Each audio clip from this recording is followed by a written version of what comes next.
बिस्मिल्लाहिर्रहमानिर्रहीम। हम दुनिया की बेहतरीन फ़ुटबॉल बनाते हैं। हम बेहतरीन क्वालिटी का खाम नमक पैदा करते हैं। सियालकोट में हमारे पास स्पोर्ट्स गुड्स बनाने वाली दर्जनों फैक्ट्रियां और कंपनियां हैं जो करोड़ों अरबों कमाती हैं और दुनिया के बड़े बड़े ब्रांड्स को प्रोडक्ट्स फराहम करती हैं। हम दुनिया का बेहतरीन बासमती चावल पैदा कर रहे हैं। हमारा टेक्सटाइल सेक्टर दुनिया के बड़े बड़े ब्रांड्स को प्रोडक्ट्स फराहम करता है। हमारा मुल्क बेहतरीन क्वालिटी के फल और ज़रूरी अजनास पैदा करता है। फिर भी हम मुआशी तौर पर बदहाल क्यों हैं? अस्सलाम वालेकुम दोस्तों, कैसे हैं आप लोग?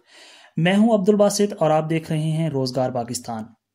सबसे पहले वही एक छोटी और मासूम सी रिक्वेस्ट कि अगर आप इस चैनल पर नए हैं तो अभी इस चैनल को सब्सक्राइब कर लें और बेल आइकन को ज़रूर दबाएं और डिस्क्रिप्शन में दिए गए लिंक पर जाकर हमारा फेसबुक पेज भी ज़रूर लाइक करें।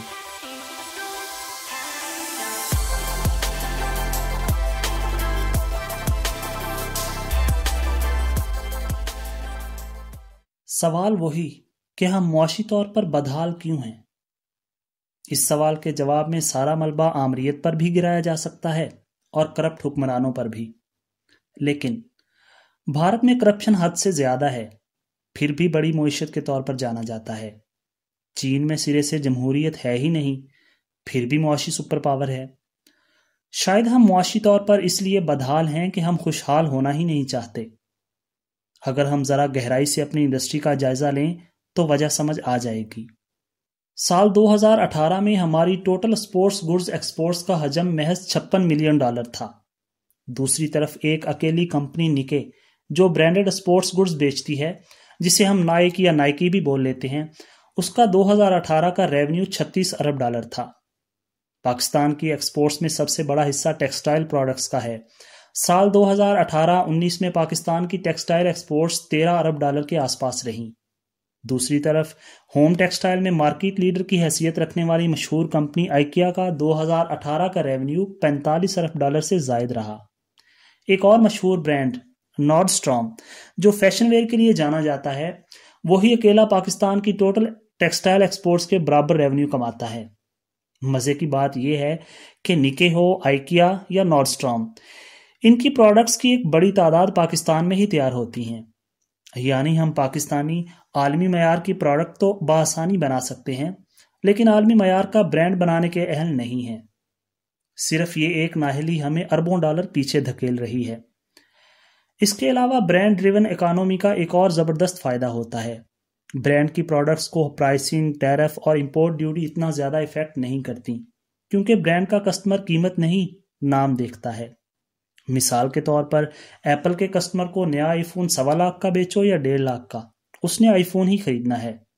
रोलेक्स घड़ी का शौकीन हो या सोनी का कस्टमर, उसे कीमत से खास फर्क नहीं पड़ता। अफसोस कि हम पाकिस्तानी इस सबसे कीमती मुआशी स्किल में बदतरीन नाअहली का मुजाहरा करते आए हैं। ये है हमारा मुआशी जुर्म, जिसकी सज़ा हम बदहाली की सूरत में अशरों से भुगतते आ रहे हैं। हम बेहतरीन क्वालिटी का खाम नमक पैदा करके दुनिया को हकीकतन कोड़ियों के मोल बेच देते हैं।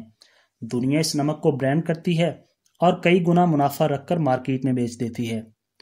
दुनिया के बेहतरीन फुटबॉल हम बनाते हैं और एडिडास को चंद $100 में बेचते हैं।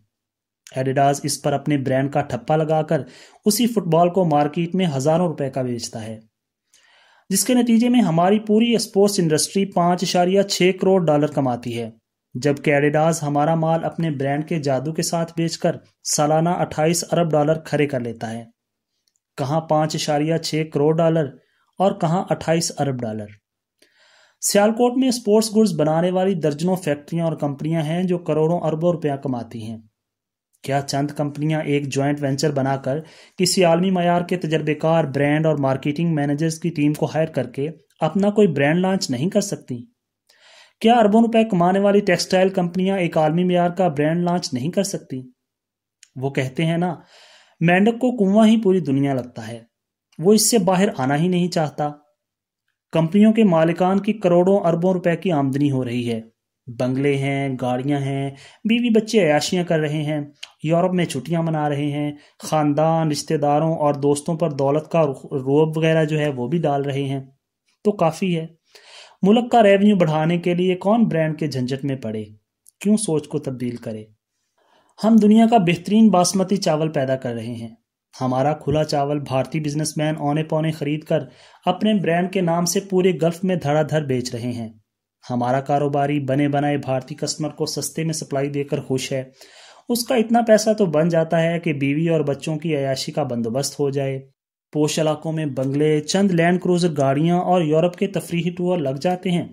اس سے آگے کی نہ سوچ ہے، نہ ویژن اور نہ دلچسپی۔ باقی ماندہ قوم کو پاکستانی کاروباریوں کے اس رویے کا علم ہی نہیں۔ وہ سمجھتے ہیں کہ اکنامک ریس میں پیچھے رہ جانے کی وجہ جرنیل یا سیاستدان ہے۔ ایک وہ مخلوق بھی ہے جو اس بدحالی کو مولوی کا قصور سمجھتی ہے۔ ہمارا سب سے بڑا مسئلہ ویلیو ایڈیشن کا ہے۔ ہم پرائمری پروڈکٹ کو جلدی جلدی بیچ کر اس سے جان چھڑانا چاہتے ہیں، حالانکہ تھوڑی سی محنت کر کے اس کی قیمت 10 گنا تک بڑھائی جا سکتی ہے۔ اجازت دیجیے، خدا حافظ۔